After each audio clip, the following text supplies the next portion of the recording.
Di tengah hiruk-pikuk kota dan gemerlap lampu neon, Yuji muda yang lemah bertanya-tanya apakah dia seorang penjelajah waktu. Dia menatap cermin. Sebagai peringatan tentang kerja berlebihan dan kebotakan dini muncul di hadapannya. Dia bereaksi panik setelah melihat peringatan itu. Peringatan lain muncul. Menyatakan cermin dapat pecah jika ditekan di sudut kanan bawah, mendorong Yuji untuk memeriksa. Dia menyadari bahwa fokus pada sesuatu mengungkapkan rahasianya. Mengisyaratkan kode curang emas untuk perjalanan waktu. Dia ragu-ragu menekannya, jarinya melayang 1 inci dari cermin. Kemudian seorang pria masuk untuk menggunakan wastafel, Yuji menyingkir. Kemudian memperingatkannya untuk tidak menekan sudut kanan bawah cermin. Dia keluar dari kamar kecil, meninggalkan pria itu bingung. Suara pecahan kaca diikuti oleh suara terkejut pria itu mengkonfirmasi keandalan peringatan itu bagi Yuji. Saat dia berjalan melewati para pengunjung restoran, jendela peringatan bermunculan. Dia senang bahwa ratu kampus telah menyatakan cintanya kepada seorang yatim piatu. Seperti dirinya, menandai kencan pertama mereka hari ini. Mata Yuji membelalak melihat Hana, pacarnya yang cantik. Jendela peringatan muncul saat dia fokus padanya. Dia adalah zombie lapar yang terluka. Mengetahui ini, Yuji dengan cepat berlari pergi. Dia panik, tampak lelah dan terengah-engah. Saat dia berdiri di depan cermin yang pecah, dia melihat bayangannya yang ketakutan di pecahan cermin. Sebuah jendela peringatan muncul, memperingatkannya tentang bahaya langsung. Itu memperkenalkan simulator bertahan hidup dan bertanya apakah dia siap untuk menyelam. Jendela itu menjelaskan mekanisme simulator bertahan hidup yang membuatnya bingung. Meskipun bingung, dia dengan cepat setuju untuk masuk. Jendela itu bergeser, mengejutkannya. Simulasi dimulai dan mengungkapkan bahwa pacar Yuji adalah seorang zombie. Panik, dia bergegas ke kamar mandi untuk menelepon polisi. Memperhatikannya, Hana mengikuti, mencapai pintu tepat saat dia dengan tergesa-gesa mengakhiri panggilan. Yuji memilih untuk ikut bermain dan kembali ke tempat duduk mereka untuk menyelesaikan makan. Setelah meninggalkan restoran, dia menyarankan untuk check-in ke hotel. Dia ragu-ragu tetapi setuju. Mereka tiba, memesan kamar, lalu menemui ajalnya. Yuji menganggap simulasi itu tidak dapat diandalkan. Tetapi tetap menelepon polisi. Tiba-tiba Hana berdiri mengancam di belakangnya. Saat ketakutan menyelinap masuk, prediksi simulator mungkin benar. Dia dengan canggung menoleh padanya dan mencoba mencari alasan dengan tangan bersedekap di dada. Hana berkata dia ada di sana untuk memeriksanya karena dia pergi terlalu lama. Yuji merasa sangat kecil saat dia menyadari bahwa itu akan menjadi akhir hidupnya. Jika dia tidak bisa memberikan alasan yang tepat. Dengan memasang wajah lucu, dia bercanda bahwa cermin itu pecah. Karena ketampanannya yang luar biasa. Hana memasang wajah masam saat dia membalas. Dia kemudian memegang tangan Yuji dan menariknya untuk makan. Saat mereka duduk di meja, dia menghela napas lega menyadari itu adalah panggilan dekat. Hana dengan riang mengundangnya untuk makan. Karena dia lapar. Keringat menetes di wajahnya. Dia dengan gugup menyadari bahwa setiap hidangan yang dia pesan mengandung darah. Hana dengan senang hati mengunyah semangkuk darah bebek sutra. Dan mendesak Yuji untuk makan. Dia menggelengkan kepalanya, mengklaim dia tidak lapar. Hana mengerutkan kening. Memperhatikan dia bertingkah berbeda sejak kembali dari kamar mandi. Dalam benaknya, Yuji membenarkan kegelisahannya. Lagi pula, dia tahu Hana adalah seorang zombie. Dia terus makan dengan gembira. Dia bersendawa saat mereka meninggalkan restoran. Mengejutkannya bahwa zombie juga bersendawa. Cemas. Dia bertanya-tanya apakah dia benar-benar zombie yang memakan manusia. Pembunuhan. Kemudian dengan tatapan imut menyarankan mereka check-in ke hotel untuk malam itu. Yuji membeku ketakutan. Mengingat prediksi simulasi tentang kematiannya. Dengan ekspresi imut yang berbahaya, Hana mengundangnya ke hotel. Musuh terlalu licik. Yuji dengan gugup menyadari dia akan mati tanpa peringatan simulasi. Dia memeriksa jendela dan melihat simulator sedang dalam masa pendinginan, mendorongnya untuk mengulur waktu untuk saat ini. Tersenyum, dia menyarankan jalan-jalan santai terlebih dahulu. Hana dengan bersemangat memeluk lengannya saat dia setuju. Yuji membawanya ke warung makan dan mengundangnya untuk mencoba semuanya. Memegang banyak makanan, Hana bercanda, apakah kamu mencoba menggemukkanku dan menjualku? Yuji menyeringai dan menjawab dengan main-main. Bahwa dia hanya tidak ingin siapapun mencurinya. Pada kenyataannya, dia berharap makanan ringan itu akan membuatnya kenyang. Untuk menurunkan peluangnya untuk dimakan. Seolah-olah menjadi pacar yang baik, dia meminta Hana untuk membuka mulutnya sehingga dia bisa memberinya makan. Dia dengan patuh membuka mulutnya dan dengan manis mengunyah makanan. Yuji tidak bisa menahan kelucuannya. Dia mengulurkan tangannya untuk meremasnya. Tetapi kemudian Hana melemparkan tatapan tajam, menakutinya. Dia dengan polos bertanya apa yang salah. Yang dia jawab tidak ada apa-apa. Mereka berkeliaran di antara warung-warung, Hana dengan senang hati menggenggam makanannya sementara Yuji mengikuti di belakang. Akhirnya simulator mendingin. Yuji menatap gugup pada Hana yang dengan senang hati memakan satenya. Dia menutup matanya merenungkan situasinya. 3 jendela bakat muncul. Satu terkait dengan makanan, yang lain tampaknya tentang membumbui dirinya sendiri sebagai makanan, dan yang terakhir adalah kartu IP. Yuji menghela nafas melihat bakat yang tidak berguna ini dan melanjutkan dengan simulasi. Simulasi itu menunjukkan dia berkeliaran di jalan-jalan memperlakukan Hana dengan makanan. Setelah makan, dia sekali lagi menyarankan untuk memesan hotel. Karena takut akan hidupnya, dia menolak. Sebaliknya mereka setuju untuk kembali ke kampus dengan sepeda. Sesampainya, mereka mengucapkan selamat tinggal di dekat gerbang sekolah. Sampai Yuji tiba-tiba mendengar dia berteriak minta tolong. Berbalik, dia melihat Hana dikelilingi oleh berandalan. Memilih untuk mengabaikannya, dia berjalan pergi hanya untuk dia menunjukkan taringnya dan memanggilnya brengsek. Dia mati sekali lagi. Yuji merengek, dia bisa dengan mudah mengalahkan para preman sebagai zombie. Menganalisis simulasi, Yuji menyadari mereka harus menghindari preman sepenuhnya. Atau jangan pernah mencoba lari jika bertemu mereka. Dia melirik Hana, bertanya-tanya apakah dia harus melanjutkan kisah cinta berbahaya mereka. Tetapi dia menguatkan hatinya, berdiri teguh, dan siap menghadapi tantangan apapun yang menghadang. Dia memejamkan mata saat merencanakan pendekatan yang berbeda. Kali ini, dia memperoleh bakat petarung jalanan yang membuatnya bersemangat. Dia membelai dagunya dan menatap Hana, membuatnya bingung. Dia kemudian dengan manis bertanya mengapa Yuji menatapnya seperti itu dengan ekspresi serius. Dia menjawab bahwa dia hanya ingin tahu tentang struktur biologis seorang gadis. Hana tampak semakin bingung. Yuji kemudian berkomentar bahwa gadis-gadis pasti memiliki 4 perut karena dia masih lapar setelah makan begitu banyak jajanan kaki 5. Hana cemberut dan berpendapat bahwa camilan tidak termasuk makanan sungguhan. Mereka tampak seperti pasangan imut yang sedang bercanda. Yuji menepuk kepalanya dengan lembut dan meminta mereka untuk kembali ke sekolah. Hana sekali lagi memasang wajah imutnya itu. Kemudian menyarankan untuk tidak kembali malam ini. Dia menarik bajunya dan berkata bahwa ada hotel di dekat sini. Yuji tampak tidak tahu bagaimana harus menanggapi. Tiba-tiba dia menyadari bahwa hotel itu seharusnya tidak buka dan itu semua adalah jebakan. Dia memejamkan mata dan tersenyum. Kemudian dia mengajak Hana ke tempat yang lebih menarik. Dia melambaikan tangannya sambil dengan gembira memanggilnya. Suasana hati Hana berubah, wajahnya menjadi sangat serius. Karena dia berpikir bahwa dia tidak berbeda dari orang-orang bodoh yang menjijikan itu. Dan bahwa dia sebaiknya memakannya saja. Wajah Hana menjadi gelap saat kegelisahan menyelinap masuk, bukannya kegembiraan, tapi kemudian dia terkejut. Saat mereka tiba di tempat menyenangkan yang Yuji bicarakan. Dia tersenyum lebar saat berdiri di depan sebuah warnet, membuat Hana tampak kecewa. Dia menunjuk ke arah warnet, dan bertanya apakah dia pernah ke sana sebelumnya. Hana tampak putus asa. Tapi kemudian Yuji dengan antusias memegang tangannya dan menariknya masuk ke dalam. Di meja depan warnet, mereka meminta penjaga toko untuk menyiapkan 2 mesin untuk mereka. Dia menyarankan untuk pergi ke zona D3, karena mereka mencari tempat yang tenang. Hana tampak kesal sementara dia tampak sangat senang. Penjaga toko tampak bingung. Saat mereka bersiap untuk menghabiskan sepanjang malam di sana.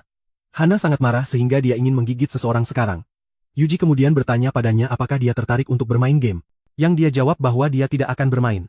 Dia memakai headphone-nya, menyarankan agar dia menontonnya bermain saja. Yuji bermain dengan gembira sementara Hana tampak sangat putus asa. Dia menghela napas berat saat dia berbalik. Ekspresi kemenangan melintas di wajahnya saat dia berhasil melewatinya. Hana sangat kesal sehingga dia ingin menghancurkannya. Matanya dengan tajam mengalihkan pandangan mereka. Kemudian dia berdiri untuk mengambil sesuatu untuk diminum. Hana berbalik dan pergi. Dia panik saat mendengar suara Hana. Dia keluar dan mengikuti Hana. Suaranya berasal dari gang sempit yang remang-remang. Yuji melihat sapu di sampingnya, mengambilnya dan mematahkan ujungnya. Dia menggenggam senjatanya erat-erat saat Hana terus meminta tolong, terpojok di dinding oleh seorang berandalan. Dia memanggil namanya dari pintu masuk gang. Yuji muncul dan memerintahkan agar mereka melepaskan gadis itu. Para preman memelototinya saat mereka mengepung gadis yang dalam kesulitan itu. Dia tampak tersentuh bahwa Yuji datang untuk menyelamatkannya. Sebuah jendela peringatan muncul, memperlihatkan pria berwajah bopeng itu sebagai pengedar narkoba. Tetapi Yuji tampak tidak terpengaruh bahkan setelah menyadari bahwa dia berhadapan dengan bajingan sungguhan. 2 dari antek itu mencibir saat mereka melangkah ke arahnya. Mengejek usahanya untuk bermain sebagai pahlawan. Preman bergigi kelinci itu menyeringai, mengatakan Yuji adalah tipe mereka. Dia menjadi bingung saat menyadari bahwa para preman itu hanyalah boneka di bawah kendali Hana. Hana tersipu. Siapa yang menyangka dia memiliki kesukaan rahasia untuk hal semacam ini? Yuji mengambil posisi bertarung. Siap untuk menguji keterampilan barunya. Si gigi kelinci terkejut Yuji bisa bertarung. Sebelum dia bisa bereaksi, tongkat Yuji membuatnya tersungkur ke tanah dengan mulut berbusa. Pria botak bertangtok bersiap untuk bertarung, tetapi juga dipukul oleh tongkat Yuji tepat di wajah. Yuji dengan gaya memutar tongkatnya saat musuh-musuhnya berjatuhan. Dia memasang pose mengancam, membuat preman terakhir tersentak saat dia meraih ke dalam bajunya. Itu adalah pisau. Mata Hana penuh antisipasi. Preman itu memutar-mutar pisaunya dengan gerakan mencolok, mencoba mengintimidasi dia yang tetap tidak terkesan. Preman itu melompat dan melolong kesakitan, saat tendangan Yuji mendarat tepat di selangkangannya. Rencana keluarga masa depan baru saja dikacaukan dan pria itu mencengkeram permata mahkotanya yang rusak. Dia akhirnya menghadapi Scarface. Kemudian dengan mudah memukul bagian belakang kepalanya, membuatnya jatuh ke tanah. Hana senang bahwa Yuji telah menyelamatkannya. Yuji mengetuk kepalanya dengan main-main, dan dia menggembungkan pipinya sebelum merengek dengan imut, tetapi dia kemudian segera berbalik, membingungkan Hana. Dia meringis, bergumam tentang tengkoraknya yang sekeras baja, sementara Hana membuntutinya dengan gembira. Dia mengeluarkan ponselnya. Kemudian dia bertanya, apakah dia bisa mengintip riwayat obrolannya. Yuji dengan main-main mengangkat tangannya, dan menantang Hana yang pendek untuk meraihnya. Hana melanjutkan dengan upaya imutnya untuk merebut telepon itu. Dia melompat dan melingkarkan kakinya di pinggul Yuji saat dia mencoba meraih telepon itu. Mereka bingung, saat mereka menyadari posisi canggung yang telah mereka hadapi. Yuji menghela napas, menyerahkan ponselnya saat Hana menerimanya dengan enggan. Keduanya tersipu saat Yuji mengatakan dia hanya bercanda dengan Hana tadi, dan mengizinkannya untuk menjelajahi ponselnya. Dia tersenyum melihat gestur dia menggaruk kepalanya. Yuji memejamkan mata dan memulai simulasi lain. 3 bakat muncul. Tidak pernah kehabisan kerang kosong, membuat potongan bersih dalam satu serangan, dan memiliki kabel pengisi daya yang tidak bisa rusak. Dia terkekeh melihat betapa anehnya praktis mereka menurut simulasi itu. Polisi tiba setelah mereka menangani para preman. Dia melaporkan identitas pengedar narkoba itu. Dan dia dan Hana dibawa sebagai saksi kunci. Namun, selama perjalanan yang bergelombang, dia secara tidak sengaja condong ke arah seorang polisi wanita, menyebabkan Hana salah mengira dia sebagai orang mesum. Simulasi berakhir dengan kematiannya sekali lagi. Yuji dengan frustrasi menangis, merasa putus asa atas hasil tragis yang berulang. Dia mendongak dan bertanya ada apa. Tapi kelucuannya terlalu berlebihan baginya. Sambil menggelengkan kepalanya, dia mengingatkan dirinya sendiri bahwa itu semua hanyalah ilusi. Dia kemudian meminta ponselnya kembali, tahu polisi akan segera tiba. Hana dengan menggoda bertanya apakah dia sudah membersihkan ponselnya. Memperhatikan tidak adanya kontak wanita selain keluarga, Yuji membual bahwa dia sedang menunggunya. Lagi pula, dia tidak akan punya kesempatan jika ada wanita lain di sekitarnya. Dia mencubit pipinya dengan main-main, mendorong Hana untuk membalas. Tapi dia menangkap tangannya dan menempelkannya ke wajahnya sambil tersenyum. Dia bingung dengan gesturnya, mengubah topik pembicaraan. Yuji mengingatkannya bahwa mereka memiliki urusan yang belum selesai. Dia memukul para preman yang tidak sadarkan diri lagi, memastikan tidak ada yang akan melarikan diri. Dia memeriksa ponselnya sesudahnya. Dia lega Hana tidak mengintip riwayat penjelajahannya. Itu akan menjadi akhir baginya. Tepat saat itu, terdengar bunyi bip dan 2 mobil polisi tiba. Salah satu polisi melangkah maju. Bertanya apakah mereka yang menelepon. Yuji menatap wanita itu, geli karena Hana benar-benar cemburu pada seseorang seusianya. Dia menjelaskan semuanya kepada polisi.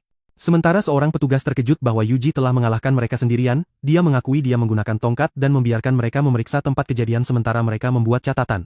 Wanita itu membenarkan cerita mereka. Memperhatikan salah satu preman terkena pukulan parah di bawah sabuk.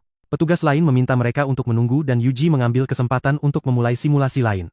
3 jendela kemudian muncul dan memberinya 5 percobaan tambahan. Serta penguasaan dalam bakat melempar. Dia mengerang sambil memegangi bahu Hana, merengek tentang menghabiskan malam di kantor polisi pada kencan pertama mereka. Hana tersipu, cemberut saat dia menyadari itu benar-benar kencan pertama mereka. Polisi memastikan bahwa Yuji dan Hana tidak bersalah. Dan menghargai petunjuk yang dia berikan. Namun, mereka masih membutuhkan pernyataan resmi di kantor polisi. Yuji ragu-ragu, takut hasil simulasi itu mungkin menjadi kenyataan. Dia menolak dan meminta untuk memberikan pernyataan mereka besok saja. Polisi wanita itu setuju dan mengambil KTP dan informasi kontak mereka. Saat polisi pergi, Yuji menyadari pentingnya membawa KTP untuk check-in hotel. Dan situasi lainnya. Sementara itu, Hana tertidur sambil berjongkok di dinding. Dia diam-diam mengambil foto, merasa tidurnya benar-benar menggemaskan. Sambil memungkuk, dia berbisik pelan untuk membangunkannya. Hana bergerak, berkedip mengantuk saat Yuji bersorak. Melihat wajahnya terlalu dekat, dia tersipu lagi. Yuji mengumumkan mereka sudah selesai di sini dan perlu menyelesaikan semuanya. Dia kemudian memberitahunya bahwa mereka memesan kamar hotel, dia yang traktir. Hana tampak kecewa ketika dia memintanya untuk memesan kamar hotel. Dia ragu-ragu. Apakah dia benar-benar akan melahapnya? Dia mengikuti dalam diam, memperdebatkan apakah akan memukulnya hingga pingsan dan melarikan diri. Atau mengambil seteguk kecil darahnya. Yuji memperhatikan keheningannya. Dan meyakinkannya bahwa dia hanya harus mengikuti arahannya. Karena malu, Hana bersikeras bahwa dia tidak takut. Seorang resepsionis hotel yang mengantuk menyambut mereka. Yuji menyarankan untuk menginap di tempat yang bagus karena itu adalah kencan pertama mereka, membuat Hana tersipu. Dia dengan malu-malu setuju. Tapi dia bokek dan tanpa malu memintanya untuk menanggung biayanya. Hana terkejut. Dia menghela nafas dan berkata dia akan menanggungnya kali ini. Yuji berseru dan segera memesan 2 kamar mewah ukuran king. Total biayanya adalah 656 yuan, mengejutkan Hana di kamar mereka. Yuji dengan senang hati mengucapkan selamat malam padanya dan menutup pintunya, meninggalkan Hana di luar yang marah dan kesal. Dia memasuki kamarnya. Kemudian melompat ke tempat tidur dan membenamkan wajahnya di bantal. Karena frustrasi, dia melemparkannya ke dinding. Dia menghela nafas, kesal karena dia belum mengalahkannya. Sementara itu, Yuji berbaring di tempat tidur mengagumi foto tidur Hana yang diambilnya sebelumnya. Dia menghela nafas, tahu krisisnya masih jauh dari selesai. Dia memulai simulasi lain. 3 bakat muncul. Penguasaan ekspresi. Tangan yang cekatan dan memiliki teman kucing. Dia memilih tangan yang cekatan. Simulasi menunjukkan Hana menyelinap ke kamarnya untuk mengamatinya sebelum dia bertindak. Seorang wanita dari Biro Manajemen Anomali akan muncul, mengungkap Hana sebagai zombie, salah mengira Yuji berada di bawah kendalinya. Dia akan menjepitnya. Hana kemudian akan menerobos masuk dan salah memahami adegan itu. Dia akan menyerang wanita itu saat Yuji mencoba melarikan diri. Tapi sebelum dia bisa melarikan diri, dia akan ditemukan oleh Hana. Pada akhirnya menyebabkan kematiannya. Yuji menganggap simulasi ini tidak masuk akal. Dia marah karena bahkan peristiwa kecil selalu mengarah pada akhir yang berlebihan. Dia merenungkan hal-hal yang harus dia hindari. Seperti kesalahpahaman Hana dan usahanya untuk menyelinap pergi. Yuji berbaring di tempat tidur, frustrasi karena dia tidak bisa melakukan apapun. Saat keributan terjadi, dia memegang ponselnya lalu menjalankan lebih banyak simulasi. Masing-masing simulasi ini berakhir dengan kematiannya. Dia menyadari Hana hanya akan mendapatkan kembali ketenangannya jika dia secara pribadi membunuhnya. Dendam macam apa ini? Tepat saat dia kehilangan harapan, bakat baru muncul. Memiliki jantungnya di sisi kanan. Dengan ini, dia akhirnya bisa menghindari kematian tertentu. Dia memantapkan diri untuk menghadapi Hana sekali lagi, sebuah jendela muncul saat dia memulai simulasi lain. Kali ini, Hana akan menikamnya, tetapi akan melarikan diri ketika Biro Iblis tiba dan menangkapnya. Berkat bakat barunya, dia akan selamat. Simulasi itu berhasil dan memberinya 5 percobaan lagi. Akhirnya ada jalan keluar untuknya. Dengan ini, dia meninjau daftar bakatnya yang terus bertambah. Akhirnya melihat cara untuk bertahan hidup, saat Yuji sedang bermain ponsel, dia mendengar bunyi bip di pintu. Dia membukanya dan menerima pesanannya dari staf hotel. 1 set pakaian baru untuk menggantikan pakaiannya yang berantakan. Setelah berganti pakaian, dia berbaring kembali di tempat tidur dan memutuskan untuk menjalankan lebih banyak simulasi. Dia mendapatkan bakat baru, pukulan, yang memungkinkannya untuk mengejutkan musuh dengan serangan menyelinap. Dalam simulasi, Hana akhirnya pergi saat dia dibawa ke Biro Iblis. Itu sukses, memberinya 5 percobaan simulasi tambahan. Menyadari bahwa terlalu banyak berpikir tidak ada gunanya. Dia memutuskan untuk mengikuti rencana dan tidur pada tengah malam. Yuji tidur nyenyak. Sementara itu, Hana telah menyelinap ke kamarnya dan diam-diam mengamatinya. Dia menyodok pipinya untuk memeriksa apakah dia benar-benar tertidur. Kemudian memanjat ke tempat tidur, duduk di sampingnya. Yuji tetap diam, lehernya terbuka seperti mangsa yang rentan. Hana tersipu melihat pemandangan itu. Tiba-tiba, dia bergerak, memeluk kaki kirinya dalam tidurnya. Merasa bingung, dia dengan panik memanggil. Tetapi dia tetap tertidur, meronta-ronta. Dia akhirnya membebaskan diri dan bangkit dari tempat tidur. Saat dia berjalan pergi, ketukan datang dari pintu. Mengantisipasi ini, Yuji membuka matanya, bangkit, dan bersiap untuk menjawab. Di luar berdiri Suzu. Seorang gadis berambut pendek dengan seragam rapi dan pedang di punggungnya. Yuji membuka pintu tetapi dengan cepat menolaknya, mengatakan dia tidak membutuhkan layanan khusus. Suzu kesal, dia mengetuk dengan keras kali ini. Ketika Yuji membuka pintu dengan sama-sama kesal, dia mengatakan kepadanya bahwa dia tidak membeli apapun.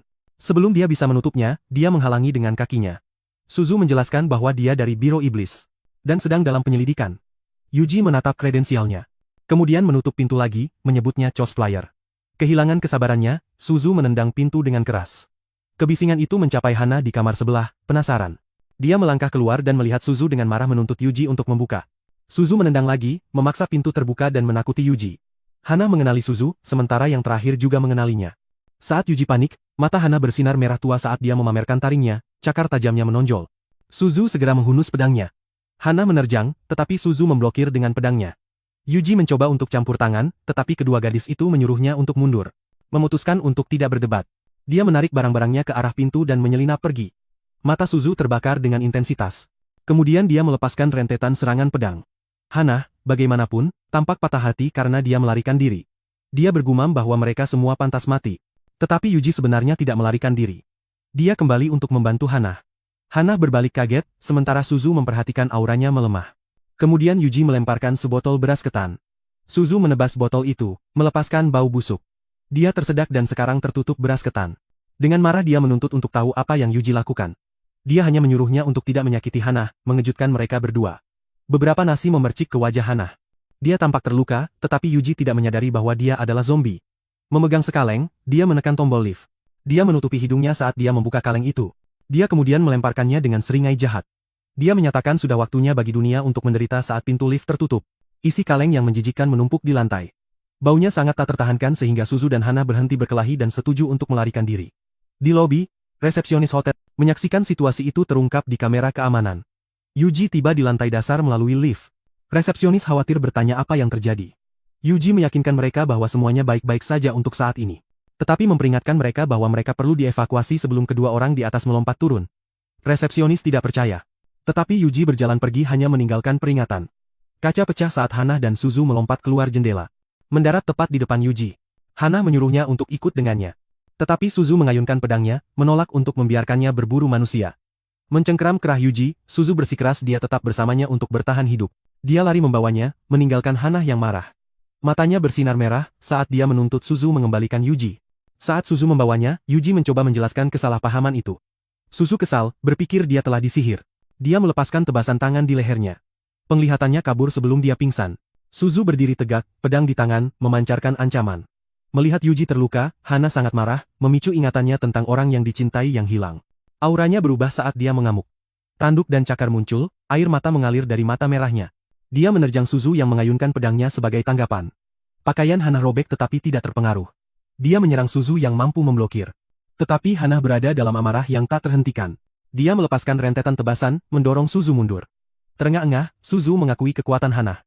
Hana memancarkan energi yang sangat besar saat dia berdiri diam. Hanya dalam kondisi langka seseorang akan kehilangan kendali, membuat keadaan Hana mengkhawatirkan. Dia melepaskan gelombang energi tajam dengan mudah, menghancurkan hotel yang baru saja mereka tinggalkan dan menyebabkan kepanikan massal. Resepsionis itu bersyukur atas pelarian tepat waktu mereka, menoleh ke belakang dengan terkejut. Hana menyerang lagi, mengincar wajah Suzu. Yang mana dia blokir dengan pedangnya, tetapi Hana tidak peduli, dia melepaskan serangan dahsyat yang menghancurkan pedangnya. Suzu terjatuh saat Hana berdiri mengancam di atasnya, energi melonjak di tangannya yang terangkat untuk serangan terakhir. Tiba-tiba, sambaran energi melesat dan mengenai punggung Hana. Itu berasal dari rubah putih bernama Foxy yang menghela napas karena terlambat lagi. Suzu yang kesulitan berdiri bertanya apakah Foxy tidak pergi bersama guru tua. Foxy menunjukkan plat J, mengungkapkan bahwa dia dikirim oleh guru tua. Untuk menghentikan pertarungan di tempat. Hana meringis kesakitan. Foxy memperingatkan bahwa jika dibiarkan mengamuk, Hana akan menghancurkan kota. Suzu bertanya bagaimana cara membangunkannya. Foxy berkata bahwa memukulnya hingga pingsan seharusnya berhasil, tetapi mengakui itu tidak mungkin pada level mereka saat ini. Suzu tidak setuju dan berkata bahwa Foxy bisa melakukannya. Tetapi rubah itu bersikeras mengatakan tidak. Hana menyerang lagi, menebas dengan energi tajam. Suzu dan Foxy terlempar. Tertegun oleh kekuatannya yang meningkat. Kemudian, yang mengejutkan mereka, Yuji berdiri di depan mereka memegang palu mainan sambil menyeringai. Dia mengangkatnya dan berpose, mengaktifkan bakatnya, pemukul. Suzu bingung, mempertanyakan apa yang dia lakukan dengan mainan itu saat Hana menyerang. Palu itu tumbuh besar, berderak dengan listrik. Hana yang mengamuk berbalik ke arahnya. Kemudian segera melompat. Yuji mengayunkannya, memukul kepalanya beberapa saat. Sepertinya serangannya tidak berhasil. Foxy tercengang dengan keberanian Yuji. Hana melihat bintang-bintang setelah pukulan Yuji. Kemudian pingsan ke dalam pelukannya. Suzu dan Foxy tertegun, bertanya bagaimana dia membuatnya pingsan dengan begitu mudah. Saat Suzu memeriksa Hana, Foxy memeriksa palu Yuji. Melihat celah, Yuji memukul kepala Suzu. Dia jatuh pingsan. Foxy melongo sementara Yuji menyeringai saat dia mengatakan itu adalah balasan untuk sebelumnya. Hana bergerak. Tetapi Yuji membuatnya pingsan lagi sebelum dia bisa sepenuhnya bangun. Sekarang merosot ke dinding. Dia benar-benar pingsan. Dia berbalik ke arah Foxy yang menatapnya dengan waspada. Dia mengangkat palunya, mengatakan dia akan pingsan karena terlalu sering menggunakan kekuatannya. Sebelum Foxy bisa menjawab, dia dengan bodohnya memukul kepalanya sendiri, membuatnya jatuh pingsan ke tanah. Foxy berseru saat dia menyadari dia hanya di sini untuk membersihkan kekacauan. Beberapa saat kemudian, Hana bangun. Dia berbalik ke arah Foxy, bertanya apa yang terjadi. Dengan gugup Foxy menjelaskan bahwa dia telah mengamuk. Hana menegang, khawatir Yuji terjebak dalam amukannya. Foxy meyakinkannya bahwa dia baik-baik saja, hanya kelelahan karena menggunakan kekuatannya untuk membawanya kembali.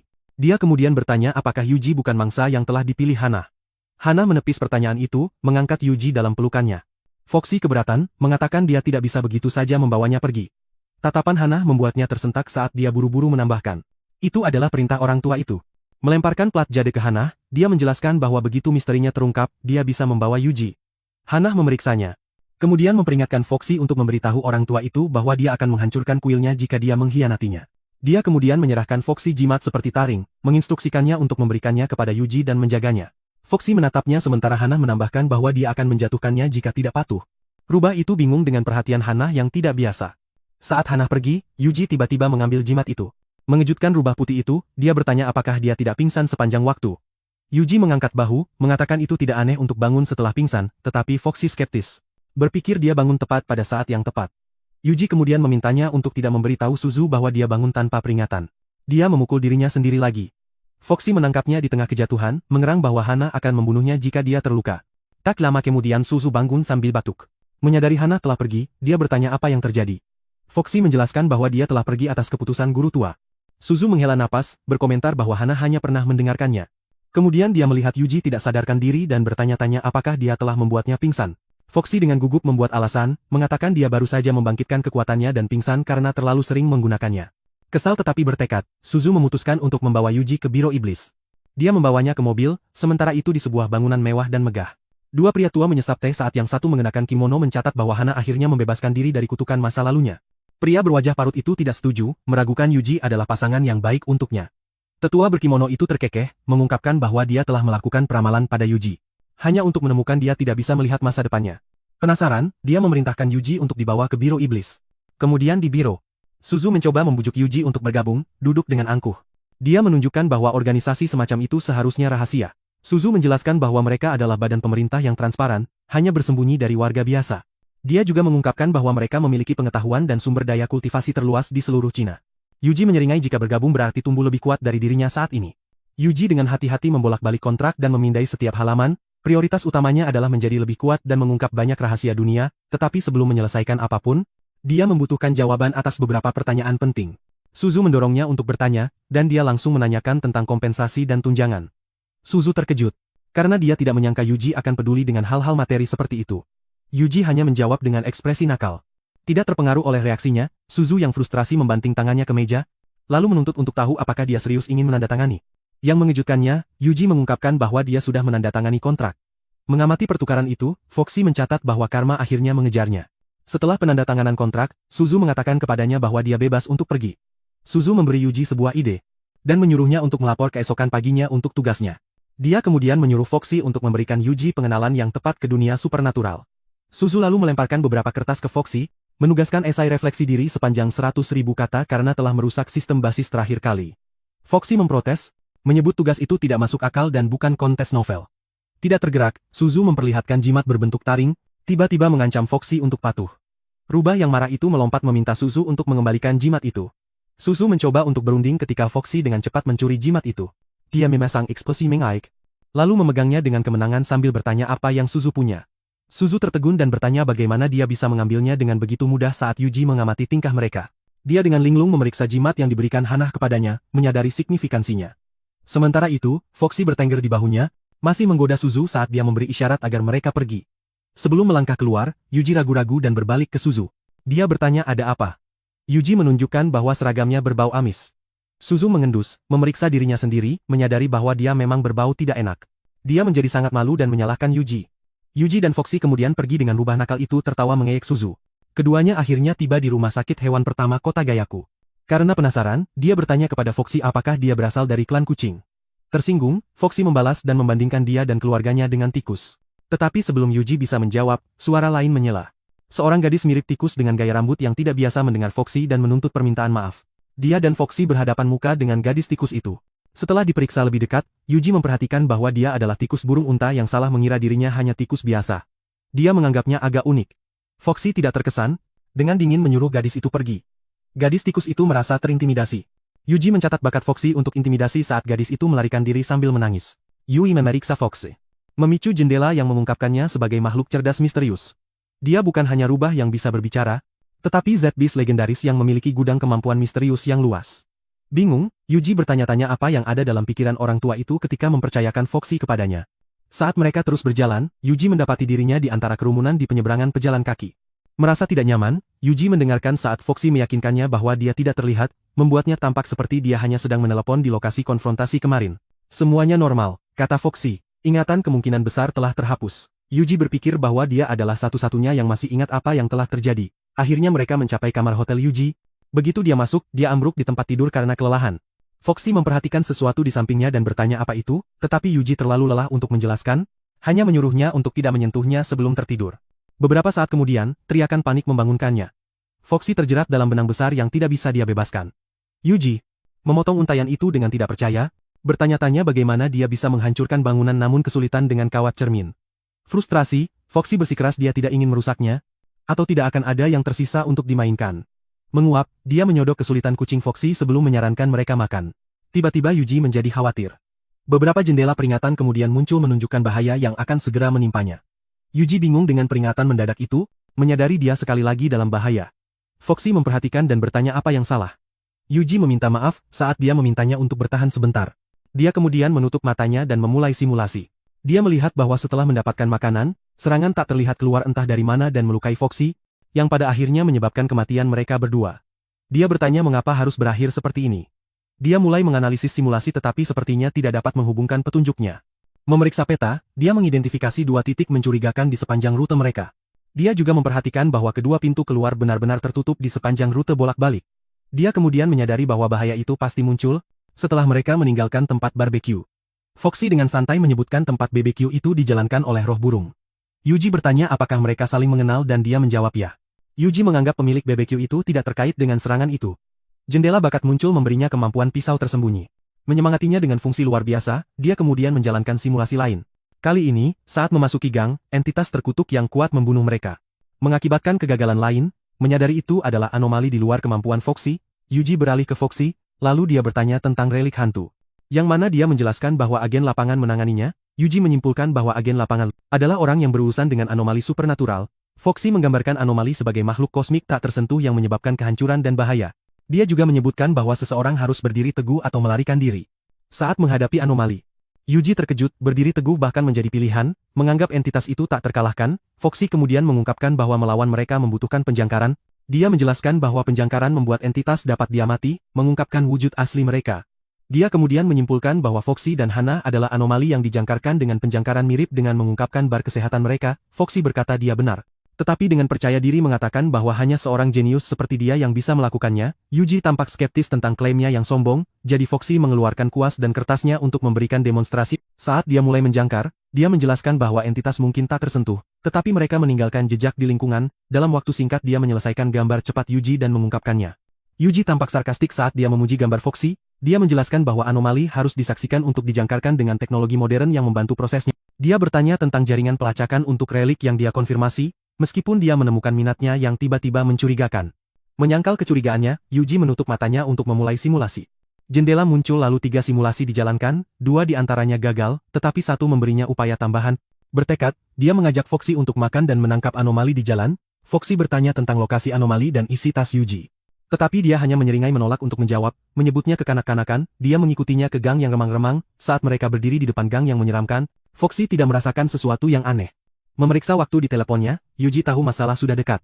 Dia menginstruksikan dia untuk memasang perangkap tikus di atas kotak lampu. Foxy tampak skeptis tentang ini. Yuji mengeluarkan gulungan selotip, lalu menyebarkan benda-benda acak di sekitar. Bingung Foxy bertanya apakah dia melacak anomali dengan benda-benda acak, menjatuhkan mainan berdecit. Dia mendesaknya untuk diam dan bergerak cepat. Dia merengek meragukan benda-benda itu akan membantu melawan entitas terkutuk. Yuji dengan muram melihat ke depan mengatakan bahwa waktunya telah tiba. Sampai sekarang Foxy masih tidak tahu apa yang sedang terjadi. Lalu Yuji mengulurkan tangannya dan menunjuk ke depan. Energi jahat dan menyeramkan terpancar dari gang gelap, menakutkan Foxy saat dia mundur dan menjerit. Dia dan Foxy berdiri membeku saat entitas menyeramkan muncul dari gang. Tetapi Yuji dengan cepat mengeluarkan truk mainan kendali jarak jauh. Lalu memasang boneka yang tampak mencurigakan seperti dirinya. Foxy yang marah menuduhnya mengejeknya tetapi Yuji bersikeras itu adalah kebetulan. Mengendalikan truk, dia mengirimnya ke gang. Di mana ia langsung tercabik-cabik bersama dengan boneka itu. Foxy kemudian menyadari Yuji menyimpulkan bentuk makhluk itu dari benda-benda yang hancur. Dia terus membuat sketsa mengungkapkan bahwa dia hampir menjangkar makhluk misterius ini untuk selamanya ketika dia selesai. Gambar itu mengungkapkan seekor kucing berbulu hitam menjilati cakarnya. Foxy terkejut bahwa Yuji menyelesaikannya dengan mudah. Sementara itu Suzu berbaring di sofa merengek dan kelelahan karena berburu monster. Teleponnya berdering itu Yuji menelepon. Dia dengan malas mengangkatnya dan menjawab, hanya untuk tersentak tegak setelah mengetahui mereka telah menemukan entitas terkutuk. Mendengar bahwa Yuji telah membuat sketsa bentuk makhluk itu, dia menawarkan untuk mempostingnya di jaringan jangkar. Dia penasaran tentang kemiripannya. Suzu membuka pesan dari Yuji. Bingung Suzu menatap sketsa makhluk itu. Penjangkaran biasanya membutuhkan tim. Namun Yuji melakukannya sendirian. Suzu kemudian masuk ke mobilnya dan bergegas kembali ke gang. Yuji mencatat ini saat Suzu mengatakan mereka akan siap dalam waktu singkat. Sementara itu, Foxy masih mencoba memproses akurasi Yuji. Skeptis dia bertanya kepadanya apakah dia benar-benar menyimpulkan itu. Yang mana dia dengan percaya diri mengkonfirmasi saat dia bergerak maju, dia panik. Memperingatkannya bahwa entitas itu adalah binatang teritorial. Yuji tidak terpengaruh dan terus berjalan. Foxy berkata dia harus menjawab Hana, jika sesuatu yang buruk terjadi padanya. Tetapi dia hanya meyakinkannya bahwa dia tidak akan mati. Saat Yuji mengintip ke gang gelap, roh muncul. Foxy menjelaskan bahwa penjangkaran bergantung pada kekuatan spiritual membentuk bentuk entitas agar sesuai dengan visi praktis. Secara bertahap makhluk itu terwujud, itu persis seperti yang telah Yuji sketsakan seekor rubah berbulu hitam. Foxy bertanya, mengapa makhluk itu tidak bergerak. Saat itu Suzu tiba menjelaskan bahwa mereka belum menyelesaikan langkah ketiga. Menamai entitas. Foxy bertanya apakah nama apapun akan berhasil dan dengan bercanda menyarankan. Super Invincible Crystal Claw Blackford Big Chat. Suzy mengangkat bahu mengatakan itu baik-baik saja. Tetapi memperingatkan bahwa penamaan itu penting, tidak ada entitas yang ingin disebut tikus kecil jelek pembuat masalah. Yang menyinggung Foxy, Suzu menyaksikan dengan tak percaya saat Foxy yang dulunya sulit diatur sekarang dengan patuh mendengarkan Yuji. Mengelus dagunya, Yuji menamai entitas Shadow Knight Spirit Cat memicu amarahnya saat ia melepaskan gelombang energi. Suzu mengangkat pedangnya, memperingatkan bahwa itu akan mendapatkan kembali mobilitas setelah dinamai. Dia menerjang maju tapi tak sengaja menginjak mainan berdecit. Mainan itu berbunyi keras mengejutkan kucing hitam itu. Ia tersandung menjatuhkan sebotol air. Terkejut, ia lari dengan cepat. Namun kemudian tersandung kabel menyebabkan kekacauan. Saat asap kekacauan menghilang, kucing itu terjerat kabel. Kagum, Foxy menyadari Yuji telah merencanakan semuanya. Yuji menyombongkan diri bahwa dia dan D telah merencanakan semuanya. Foxy mendongak hanya untuk melihat lebih banyak jebakan di atas, membuatnya tersenyum tak berdaya. Entitas itu bergerak hati-hati. Namun tersandung ranting, terkejut.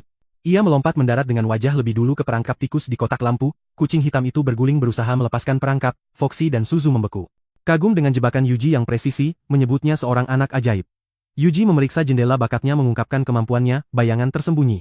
Namun saat dia berdiri, Yuji tampak rentan dengan punggungnya terbuka. Foxy menyuruhnya untuk berhati-hati.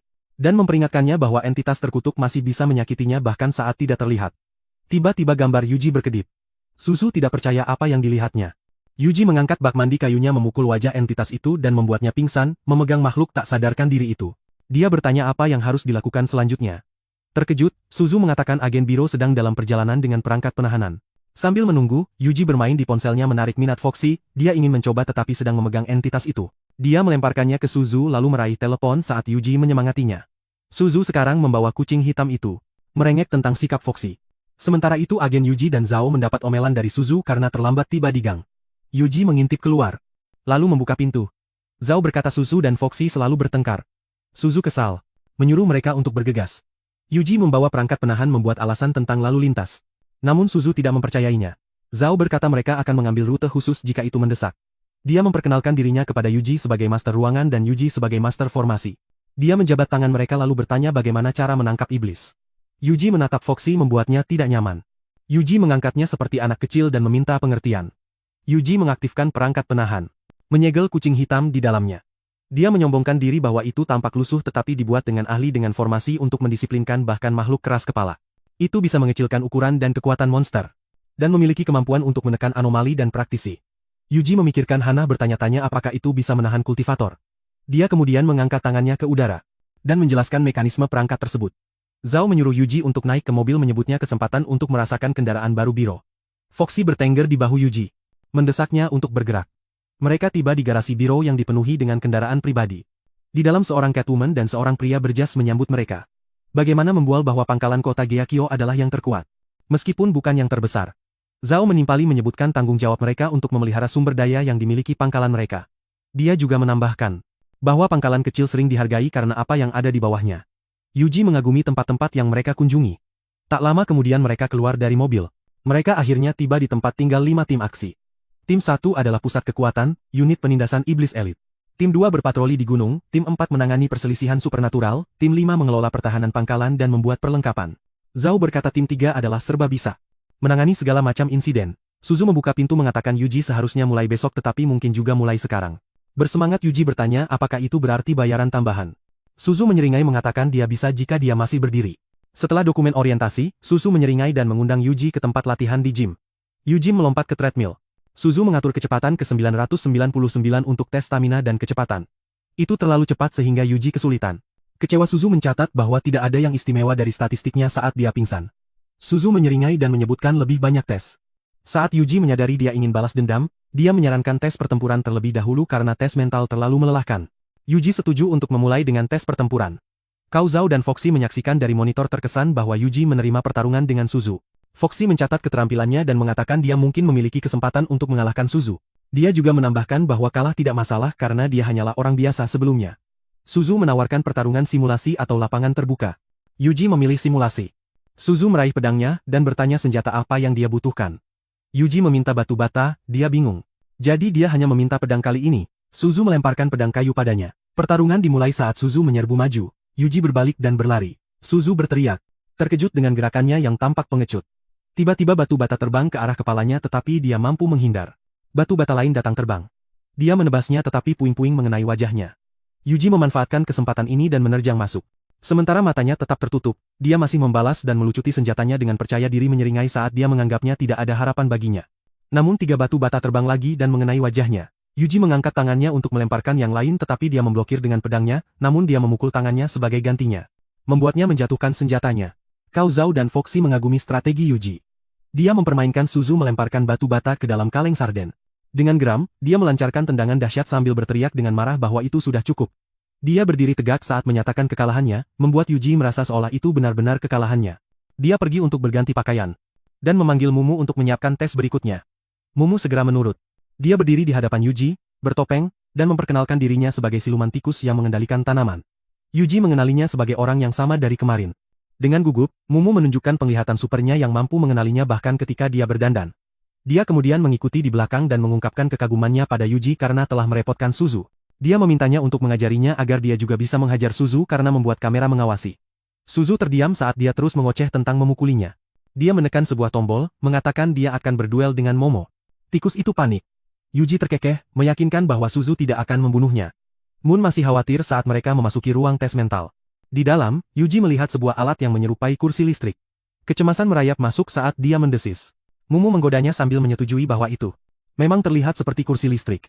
Foxy tertawa terbahak-bahak dan dengan bersemangat memanggil alat-alat penyiksaan. Suzu menghela napas kecewa dan memerintahkan desain ulang untuk alat tersebut. Yuji mendapati dirinya terikat, dengan panik bertanya kepada Mumu apakah ini tes kekuatan mental. Mumu menyeringai menjelaskan bahwa itu memicu ilusi. Yuji tampak putus asa. Mu bertanya kepadanya bagaimana perasaannya saat dia menarik sakelar. Yuji berkata dia bisa mengatasinya. Mu memperingatkannya tentang mual dan meningkatkan kekuatannya. Sementara Yuji mengacungkan jempol sebagai balasan, dia mendorong joystick untuk memulai tes sambil mengeluarkan ponselnya. Dia mulai merekam sambil mengharapkan dia melakukan sesuatu yang memalukan. Dalam benak Yuji, sebuah cahaya tipis muncul, meraihnya dia memasuki kehampaan yang dipenuhi dengan fragmen cahaya kecil. Kilatan cahaya terang mengungkapkan orang tuanya. Tiba-tiba sebuah tangan meraihnya dari belakang. Itu adalah Hana dengan gaun pengantin. Dengan marah bertanya apakah dia mundur dari pernikahan. Yuji bingung dengan apa yang dilihatnya. Sebuah jendela peringatan kemudian muncul saat Yuji bertanya-tanya apakah dia masih berencana untuk melahapnya. Setelah pernikahan, simulasi menunjukkan mereka menikah, mengenang bulan madu mereka. Hana hamil dan Yuji mengangkatnya dengan gembira. Hanya untuk dimarahi oleh orang tuanya, diasumsikan mereka memiliki bayi laki-laki yang sehat yang hidup dalam kebahagiaan. Kemudian sebuah siluet menakutkan muncul. Cahaya keemasan menelan segalanya. Saat Yuji mencari orang tuanya, dia kemudian menemukan dirinya di tempat terpencil, zombie berkeliaran dengan banyak mayat berserakan di tanah. Tiba-tiba sesuatu yang tajam menusuknya dari belakang. Dia meninggal dan Hana memeluknya dalam pelukannya saat dia berduka dengan putus asa. Selanjutnya dia melihat Hana dan anak-anak mereka menyambutnya dengan hangat. Dia memberinya pelukan hangat dan erat sebelum dia menemukan dirinya sendirian di kehampaan lagi. Sementara Yuji duduk di kursi, jimatnya dari Hana bersinar. Sementara itu di tempat terpencil, Hana tersipu saat bermeditasi. Ternyata dia bisa melihat pikiran Yuji dan merasa malu karenanya. Tetapi ekspresinya berubah serius mengingat siluet jubah menakutkan yang dilihat Yuji. Yuji bangun tanpa bisa berkata-kata saat dia melepaskan alat itu. Mumu terkejut skor kekuatan mentalnya 10 kali lipat dari rata-rata. Namun dia menghela napas kecewa. Yuji bertanya mengapa. Ternyata Mu gagal merekam sesuatu yang memalukan karena dia tampak setengah tertidur sepanjang waktu. Dia menunjukkan rekamannya. Sementara Yuji merasa tidak nyaman saat dia menyadari dia mengincar rahasianya. Suzu terkejut dan memuji Yuji karena mencetak 1300 dalam ketabahan mental. Dia memuji ketahanan mentalnya dan memperkenalkan tes keterampilan khusus. Bertanya tentang bakat uniknya. Dengan percaya diri Yuji mengungkapkan penguasaan pukulan kejutan dan kemampuan yang dicurigai Suzu. Suzu bertanya apakah itu yang itu, mengacu pada pandangan ke depannya. Yuji mengatakan itu adalah kemampuannya untuk menyelesaikan rutinitasnya dalam 30 detik saja. Dengan kesal Suzu mengepalkan tinjunya dan meninju tas berat di sampingnya. Yuji meyakinkannya, menegaskan bahwa dia benar tentang pandangan ke depannya. Suzu mengakui ada sesuatu yang terasa aneh selama pertarungan mereka. Semuanya terungkap seperti yang diprediksi Yuji. Dia menjelaskan bahwa itu bukan tepatnya pandangan ke depan, tetapi keterampilan yang hanya aktif dalam situasi yang mengancam jiwa. Kemudian dia menjatuhkan prediksi yang mengejutkan. Mumu akan menderita cedera serius, menakutkan tikus malang itu. Yuji kemudian memberitahu semua orang bahwa tidak seorang pun dari mereka yang ingin masa lalu mereka yang memalukan terungkap di depan umum. Dia menunjuk ke dinamometer dan mengungkapkan bahwa itu telah diam-diam dipasang dengan kamera lubang jarum tersembunyi untuk merekam video tes mental yang disiapkan oleh tikus kecil anonim. Saat Yuji berbicara, Mu mencoba menyelinap pergi yang membuat semua orang kesal. Kemudian sebuah poster Yuji yang diberi penghargaan karena berhasil memecahkan kasus misterius menggunakan pandangan ke depannya dipajang di ponselnya. Hana melihat poster itu dan akhirnya mengerti bagaimana Yuji telah mempersiapkan diri untuk konfrontasi hotel. Tiba-tiba raungan datang dari balik semak-semak. Kemudian seekor beruang raksasa muncul. Mata merahnya dan taringnya yang menonjol mengarah ke punggung Hana tanpa ragu-ragu. Hana memancarkan aura yang sangat besar dan memerintahkan beruang itu untuk menghilang. Terlepas dari perawakannya yang sangat besar, binatang itu dengan patuh merangkak pergi seperti anak anjing yang dimarahi. Hana melemparkan tatapan tajam saat menghilang ke kejauhan. Sementara itu Yuji bersantai di kantor iblis biro. Yuji dengan linglung bermain dengan aura yang berputar di sekitar jarinya. Menguap karena bosan, tiba-tiba telepon berdering.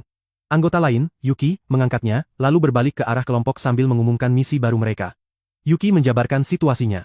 Banyak kematian yang tampaknya disebabkan oleh siluman rubah yang licik. Gambaran menyeramkan tentang siluman rubah itu terbentuk di benak mereka, tanpa campur tangan atasan. Mereka harus memancing siluman rubah itu keluar sendiri. Di dalam mobil, Yuji duduk terdiam. Tenggelam dalam lamunan, Yuki menyadari hal ini dan bertanya mengapa dia tiba-tiba begitu pendiam. Yuji. Setelah menyatukan berbagai petunjuk, dia menyadari bahwa simulator bertahan hidup bukan hanya tentang upaya Hana untuk membunuhnya. Sementara itu, Hana duduk di dalam gua sambil memegang kristal merah di tangannya. Kembali ke Yuji, sebuah jendela simulasi muncul di depannya. Dia mengkliknya, memulai simulasi untuk mengamati situasinya. Dia mendapatkan bakat baru, murid pendekar pedang, yang meningkatkan efisiensinya dalam menguasai teknik pedang. Menurut simulasi, mereka tiba di lokasi misi dan segera memulai penyelidikan. Sebelum mereka sempat bereaksi, mereka dikelilingi oleh kabut merah muda dan jatuh pingsan. Simulasi berakhir dengan kegagalan. Yuji tetap diam, menganalisis situasinya. Hal pertama yang dia pertimbangkan adalah kabut merah muda, yang tampaknya memiliki kemampuan mengendalikan pikiran. Detail mengkhawatirkan lainnya adalah perilaku penduduk desa. Mereka tampaknya menyembunyikan rahasia dan takut pada sesuatu yang mengintai di antara mereka. Terakhir, mereka telah melihat gunung yang mencurigakan tetapi memilih untuk tidak menyelidikinya, yang menurut Yuji aneh. Kepanikan merayapinya saat dia mengingat hilangnya Yuki. Dan kabut merah muda tiba-tiba yang menyebabkan kematian mereka. Tiba-tiba Yuki membuyarkan lamunannya, mengatakan bahwa dia sudah memanggilnya sejak tadi dan hampir menamparnya. Bahkan Yuji tersentak. Yuki menjawab bahwa dia bahkan belum menyentuhnya. Yuji, yang masih terguncang, mengungkapkan apa yang dia lihat dalam simulasi. 1 kematian dan 2 penghilangan. Yuki hampir menyemburkan minumannya karena terkejut. Mereka bertanya apa sebenarnya yang dia lihat. Yuji menjelaskan bahwa misi akan berakhir dengan Yuki menghilang tanpa ada yang sempat melihat musuh mereka. Yuji berkomentar bahwa mereka beruntung seluruh tim tidak musnah. Yuji juga melaporkan melihat kabut merah muda yang berputar-putar dalam simulasi. Ekspresi Yuki berubah serius, menjelaskan bahwa kabut merah muda umumnya digunakan oleh siluman rubah. Kendaraan mereka terus melaju di sepanjang jalan menuju lokasi misi mereka. Karena simulator belum sepenuhnya dingin, Yuji menggunakan percobaan lain. Kali ini dia mendapatkan kemampuan ketahanan mental, memungkinkannya untuk menahan ilusi dan pengendalian pikiran. Simulasi mengungkapkan vitalitas penduduk desa sedang terkuras. Mengikuti 2 penduduk desa yang licik, tim Yuji dibawa ke sebuah kastil. Di mana mereka ditemukan dan melawan balik, tetapi susunan mematikan memusnahkan seluruh desa, berakhir dengan kegagalan total. Yuji sekarang memiliki gambaran yang lebih jelas. Musuh mereka tidak terlalu kuat, tetapi mereka memiliki kartu truf yang berbahaya. Sementara itu, di kastil yang muncul dalam simulasi Yuji, seorang wanita bernama Lisa bersantai di atas tahtanya. Kakinya disilangkan dengan elegan. Seorang bawahan memberi hormat padanya. Lisa bertanya ada apa. Bawahan itu melaporkan bahwa bala bantuan dari beberapa departemen khusus sedang menuju ke desa. Lisa mengabaikan laporan itu, berpikir mereka hanyalah sekelompok orang tanpa kekuatan khusus. Dengan itu, iblis yang memikat itu bersandar, tertarik dengan apa yang mungkin dilakukan Yuji dan kelompoknya selanjutnya. Mereka tiba pada sore hari di sebuah desa dengan pegunungan menjulang di belakangnya. Yuji memeriksa ponselnya dan membahas rencana mereka. Dia kemudian memberitahu mereka bahwa dia membutuhkan mereka untuk memasang formasi gangguan kecil di tempat-tempat tertentu yang dia tunjuk di peta. Yuji terkesan, memuji pengaturannya, dan setuju dengan percaya diri. Yuji bertanya apakah Yuji bisa menanganinya, yang dia setujui dengan percaya diri. Yuji dan Yuki kembali ke mobil. Sementara beberapa penduduk desa mengawasi mereka dengan waspada saat mereka pergi. Di kantor polisi, 2 petugas bertanya apakah mereka dikirim oleh Biro Iblis. Yuji dan Yuki menunjukkan kredensial mereka dan meminta untuk melihat mayatnya. Yuki diantar ke kamar mayat. Sementara Yuji menanyakan tentang kastil di gunung. Dia terkejut mengetahui bahwa itu bukan hanya kastil. Penduduk desa telah menjadi pengikut setia. Dan bahkan membangun gereja untuk itu setelah acara check-in mingguan. Saat Yuji mencatat, 2 pria lemah mengintai mereka, melaporkan kembali melalui telepon. Lisa memerintahkan mereka untuk memantau dan melaporkan segala sesuatu yang tidak biasa. Mereka membungkuk dalam-dalam, bersumpah untuk patuh. Sementara itu, Hana mengunjungi kastil Lisa 2 hari lalu, mengejutkan iblis itu. Lisa dengan panik membuat alasan. Mengklaim dia hanya menyebarkan agama mereka. Hana mengetukkan jari-jarinya di atas tahta. Cemberut pada ocehan Lisa, dia bahkan tidak menyadari apa yang Lisa bicarakan. Tiba-tiba dia melompat di depan Lisa yang masih berlutut. Dia tidak peduli dengan rencana mereka. Tetapi memperingatkan bahwa jika ada yang mati, terutama Yuji. Begitu juga mereka. Lisa membungkuk dalam-dalam, bersumpah untuk mematuhi. Hana kemudian menghilang ke dalam kabut merah muda. Sesosok muncul dari bayang-bayang. Itu adalah Duncan. Mengakui kekuatan dan wawasan Hana, Lisa kemudian memerintahkannya untuk menghancurkan penghalang dan mengubah formasinya. Dia setuju tetapi bertanya padanya apakah mereka benar-benar meninggalkan segalanya. Lisa sekarang tenang. Berkata mereka tidak punya pilihan karena mereka telah diperhatikan oleh Hana dan Biro. Dia fokus menyelesaikan upacara pengorbanan untuk naik sebagai seorang count. Dunchan membungkuk, menjanjikan kesetiaan. Dia kemudian melaporkan telur-telur ajaib mereka hampir habis. Membuat Lisa kesal, dia merengek tentang sumber daya mereka yang menipis dan mendesak untuk menghemat pengeluaran. Sementara itu, Yuji dan Yuki memeriksa mayat yang tampak jauh lebih tua dari usia sebenarnya. Seolah-olah dia telah kehilangan nyawa oleh monster. Yuki mencatat jejak vitalitas masih tersisa. Yuji menurunkan topengnya, menyatakan bahwa memecah formasi adalah prioritas utama mereka. Tiba-tiba, Yuki merasakan sesuatu mulai di luar. Dunchan memegang pedang merah darah. Melepaskan aura merah muda yang kuat, taringnya mencuat saat dia melepaskan lebih banyak energi. Dengan raungan, dia berubah menjadi iblis merah besar. Dengan sombong melebarkan sayapnya, melayang, dia mengangkat pedangnya, memperlihatkan formasi sihir yang tidak menyenangkan. Yuki mengintip melalui teropong, memutuskan mereka tidak membutuhkan formasi Yuji.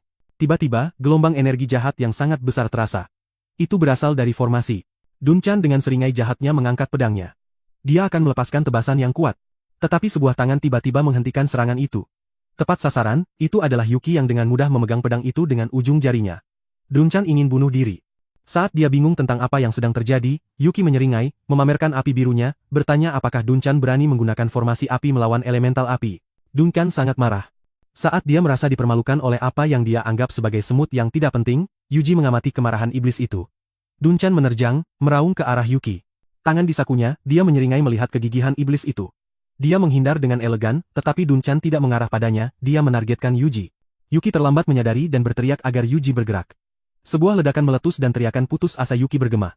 Yuji terkena serangan langsung dari serangan iblis merah. Sambil tersenyum, dia menjanjikan hidupnya untuk kemuliaan Lisa. Sebuah ledakan besar terjadi, mengguncang area di dekat kastil.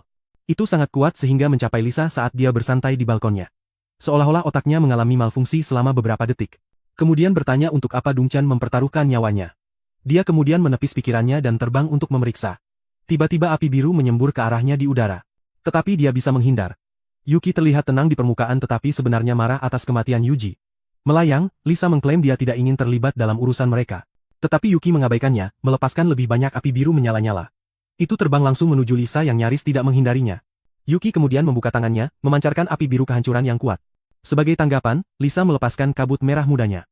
Yuki bersiap-siap, mengancamnya, tetapi Lisa mengabaikannya dan tetap menyerang maju saat dia mengulurkan pedangnya untuk menikam Yuki.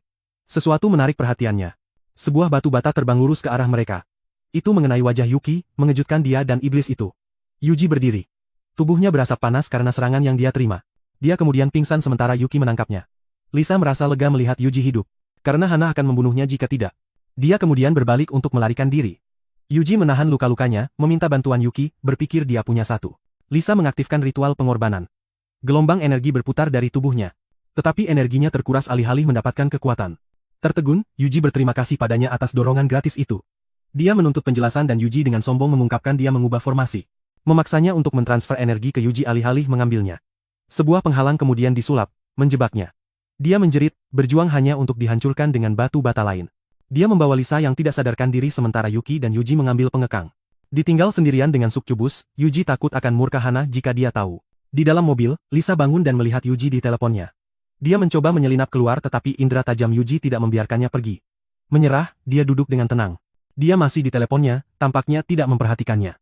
Kemudian dengan suara manis dan menggoda dia bertanya apakah dia bisa keluar. Yuji membuka pintu, menyuruhnya pergi. Terkejut, dia melangkah keluar. Kemudian berbalik ke Yuji dengan mata merah muda menyala, dia memerintahkannya untuk datang. Yuji menurut, menyenangkan Lisa saat dia memerintahkannya untuk melepaskan belenggunya. Dia mengenakan ekspresi imut saat dia menunggu kepatuhannya. Tetapi Yuji memegang batu bata. Dia kemudian memukul kepalanya, membuatnya pingsan. Dia menelepon rekan-rekannya, meminta mereka untuk bergegas dalam waktu singkat. Lisa bangun dengan wajahnya terbanting ke tanah. Yuji mengejeknya, menanyainya tentang rasa tanah. Marah, dia menyerang tetapi dia menghindar dengan mudah. Lisa nyaris tidak menyentuh jimat yang diberikan Hanet kepada Yuji. Dia kemudian jatuh ke tanah lagi, membuatnya mendapatkan ejekan lain dari Yuji. Tetapi alih-alih marah, dia menatap kalungnya yang tergantung di lehernya. Dia tahu bahwa Hana telah melalui neraka untuk gigi itu. Namun itu ada di tangan Yuji. Tersipu, dia menyadari Hana juga punya kehidupan cinta. Meninggalkan Yuji bingung. Yuji memegang jimat yang diberikan Hana kepadanya, taring dari saudara penyihir vampir Lisa, Riela.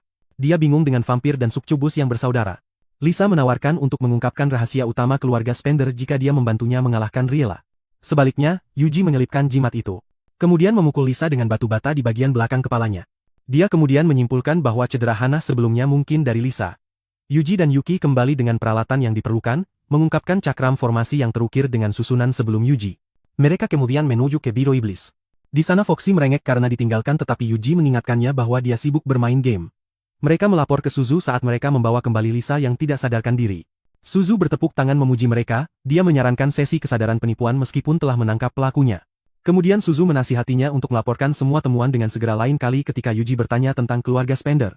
Suzy mengungkapkan mereka bisa mengubah manusia menjadi makhluk supernatural. Dia menambahkan bahwa mereka bisa berubah menjadi versi mengerikan dari ras manapun, melihat rahasia keluarga Spender terungkap. Suzu menyimpulkan akan ada badai yang akan datang, sementara itu di gua terpencil, para roh tikus tampaknya melakukan transaksi dengan para juru masak, tetapi mereka menolak permintaan mereka untuk informasi. Dan melemparkan sekantong uang, mereka menyuruh mereka untuk tidak bertemu satu sama lain lagi mengakhiri kesepakatan mereka, para juru masak tercengang. Kemudian memerintahkan Little 12 untuk menyelesaikan semuanya, para roh tikus dengan ragu-ragu berencana untuk menyimpan setengah dari kristal energi. Ketika ditanya apakah para juru masak akan membiarkan mereka hidup setelah ini, salah satu dari mereka mulai menghina mereka, tetapi hinaan kepada para juru masak dipotong oleh jeritan, dalam waktu singkat seorang juru masak telah membantai mereka. Little 12 berdiri tanpa meminta maaf mengatakan para penipu pantas mati, di kantor Yuji menerima panggilan telepon. Dia mengangkatnya lalu melaporkan penampakan 3 orang tikus mati mendorong Suzu untuk bergabung dengan penyelidikan di pintu masuk gua. Dia mencatat itu tidak menyerupai terowongan orang tikus pada umumnya, dia kemudian mengirim Yuji untuk mencari petunjuk di pintu masuk. Menemukan jejak di sekitar, dia menyadari ini bukan kasus biasa, di tempat lain sosok bayangan di antara para juru masak. Bertanya apakah orang-orang tikus telah disingkirkan, seorang juru masak dapat terlihat berlinang air mata saat menuntut kematian bagi makhluk-makhluk penipu itu. Sosok bayangan itu kemudian memegang salah satu dari mereka di kepala. Para juru masak ketakutan dan meminta sosok itu untuk tidak memukul mereka. Sosok bayangan itu kemudian memerintahkan mereka untuk melenyapkan orang-orang tikus melemparkan pil merah dan menyuruh mereka untuk tumbuh kuat. Saat para juru masak ragu-ragu, dia mendesak mereka untuk meminum pil itu mengungkapkan Biro Iblis telah menemukan jalan mereka. Dan mereka telah dianggap tidak berguna dengan ekspresi jahat dia menyuruh mereka untuk menjadi bagian dari hadiah agung sebagai nilai terakhir mereka, mata para juru masak berubah merah, mereka tampak kesakitan saat mereka berubah. Terkulai di bawah pohon Yuji menjalankan simulasi mendapatkan bakat Master Feng Shui untuk membantunya merasakan aliran energi. Penglihatan itu menunjukkan para juru masak menjadi iblis bermata merah. Membantai mereka dengan seorang pria berjubah hitam hadir pada saat terakhir Yuji terbangun. Dia memberitahu Foxy apa yang dia lihat, rubah itu panik meminta penampilan sosok bayangan jauh di dalam dia takut akan murka Hana jika Yuji mati. Dia bertanya apakah pria itu benar-benar menakutkan. Yang dia konfirmasi dan mengungkapkan dia dapat mengendalikan para juru masak, dia kemudian menyebutkan kondisi kritis Hana. Mengarahkan Yuji untuk mencurigai luka-lukanya berasal dari pria berjubah itu, Foxy mengkonfirmasi vampir itu kuat. Tetapi Hana lebih kuat, jimat di lehernya adalah piala dari pertempuran itu. Namun sosok berjubah itu menyamai kekuatan Hana dengan keduanya mengalami luka-luka dalam bentrokan, tiba-tiba suara yang familiar mengejutkan Foxy. Itu adalah Hana yang muncul dari semak-semak dengan malu-malu saat dia menyapa Yuji. Dia memetik daun dari dahinya lalu menyapanya kembali, tersipu oleh gerakan Yuji. Hana menjelaskan bahwa dia tidak di sini untuknya tetapi untuk sesuatu yang penting, Foxy terpesona oleh interaksi mereka. Memakai kacamata hitamnya, Hana mengungkapkan pria berpakaian hitam itu mengejar altar di reruntuhan kuno, dia memberitahu mereka dia akan mengumpulkan informasi. Mendapatkan tepukan kepala dari Yuji yang kemudian memuji pertumbuhannya, Yuji bersiap untuk pergi ke Suzu. Dan menyuruh Hana untuk tidak menghilang, dan untuk menemukan mereka nanti, Hana tersipu memanggilnya lebih menawan dari sebelumnya. Dia masuk ke dalam mengagumi interior gua. Suzu dan yang lainnya memperhatikannya.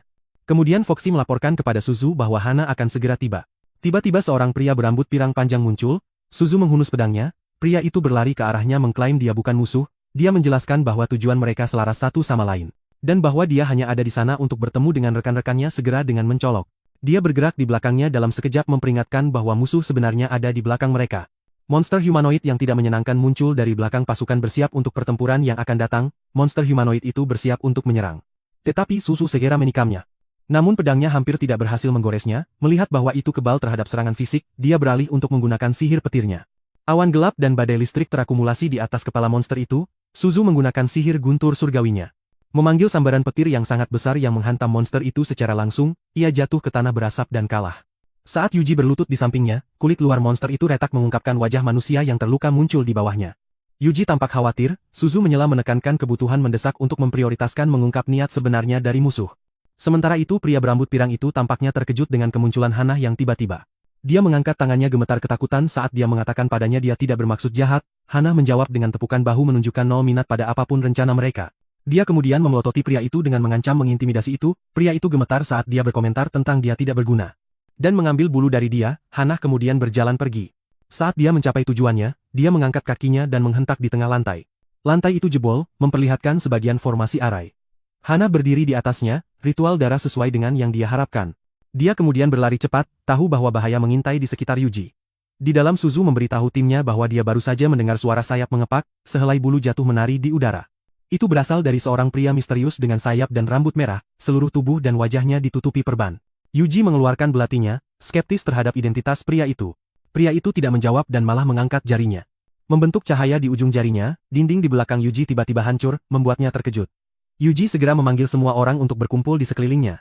Dia kemudian mengaktifkan skill Feng Shui-nya. Menciptakan dinding pelindung di sekeliling seluruh tim, jimat dilepaskan dan ada ledakan energi di dinding. Yuji memegang jimatnya. Kemudian melemparkannya ke pria bersayap perban itu bersama dengan belatinya.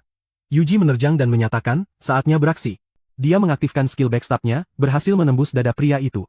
Suzu melakukan segel tangan, listrik menyambar di sekelilingnya.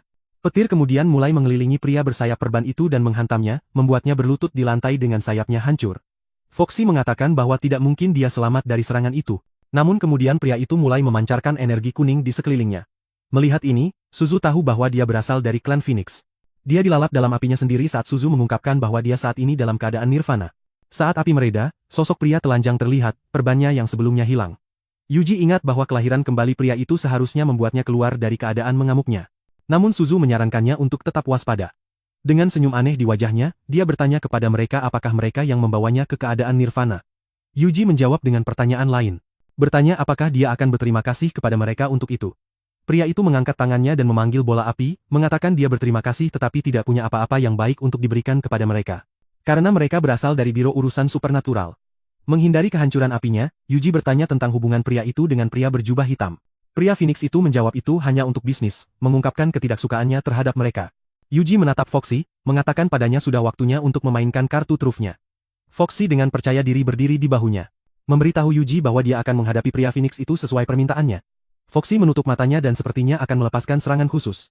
Kemudian dengan suara nyaring dia meneriakkan nama Hana dan meminta bantuan. Mengejutkan seluruh tim, pria Phoenix itu juga terkejut saat melayang di udara. Berkomentar tentang bala bantuan mereka yang terlambat, dia melanjutkan untuk memberitahu mereka bahwa dia akan membakar bala bantuan mereka. Tidak tahu dia berdiri dengan menakutkan di belakangnya. Yuji menghela nafas, mengasihani pria Phoenix itu atas apa yang akan terjadi. Namun pria Phoenix itu tampaknya masih tidak menyadari apa yang terjadi. Foxy berbicara dari belakangnya, memanggilnya ayam jantan merah yang berani. Terkejut, dia secara refleks menyerang. Namun Hana terlalu cepat untuknya. Dari atas, Hana berjongkok di langit-langit dan menerjang pria itu, pukulannya langsung mengenai punggungnya, membuatnya jatuh dengan wajah menghadap tanah. Hana melangkah di belakang pria Phoenix yang kesakitan dan bertanya siapa dia. Yuji membanting batu bata khasnya ke kepala pria itu, menyuruhnya untuk diam. Yuji meyakinkan bahwa pria itu tidak akan bergerak lagi. Sementara Hana mencabuti bulunya dengan riang, memegang sepotong sayapnya. Hana bertanya kepada Yuji bagian mana yang paling disukainya. Dia memegangi dagunya dan menyarankan mereka untuk mengambil semuanya dan memilih dengan kecepatan mereka sendiri. Hana dengan gembira mengangguk, setuju dengan Yuji. Penjahat itu tampak menjadi korban. Saat keduanya tanpa ampun mencabuti bulunya, yang lainnya menyaksikan Yuji dan Hana dengan tidak percaya. Dia kemudian melemparkan tatapan tajam yang membuat Foxy memastikan bahwa dia memang Hana. Tak berdaya, Foxy harus kembali saat Hana memanggilnya roda ketiga. Saat mereka pergi, Hana meminta Yuji gigi di lehernya. Yuji segera menurut dan memberikannya padanya. Dia kemudian mengeluarkan pisau bedah dan mengukir sesuatu di atasnya. Dengan pisaunya, Yuji melakukan hal yang sama pada rubi yang dipegangnya. Hana telah selesai mengungkapkan desain kalung yang indah. Dia meraihnya, lalu dia juga menyerahkan aksesori rubi yang dibuatnya, mengejutkan Hana. Dia mengungkapkan dia sudah ingin memberikannya padanya sejak lama. Hana tersipu saat dia berterima kasih kepada Yuji.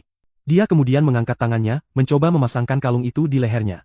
Yuji bersandar ke belakang, menggoda Hana karena pendek. Namun dia tidak terlalu sabar dan melepaskan pukulan dahsyat ke perutnya. Membuatnya gemetar dan berlutut ke tanah. Hana kemudian bertanya kepadanya apa yang terjadi tentang situasinya. Yang mana Yuji mengkonfirmasi dia tahu. Dia bertanya apakah dia punya sesuatu untuk dikatakan, yang dia balas dengan tepukan kepala. Dan bertanya apakah dia adalah Hana yang dia kenal. Hana menyatakan tentu saja itu dia.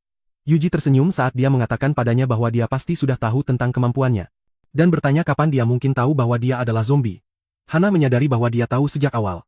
Mereka melanjutkan perjalanan mereka ke altar. Saat mereka mencapai tempat itu, mereka disambut oleh siluet yang melakukan ritual darah. Yuji mengeluarkan pistolnya, Hana cakarnya, pertempuran akan segera terjadi.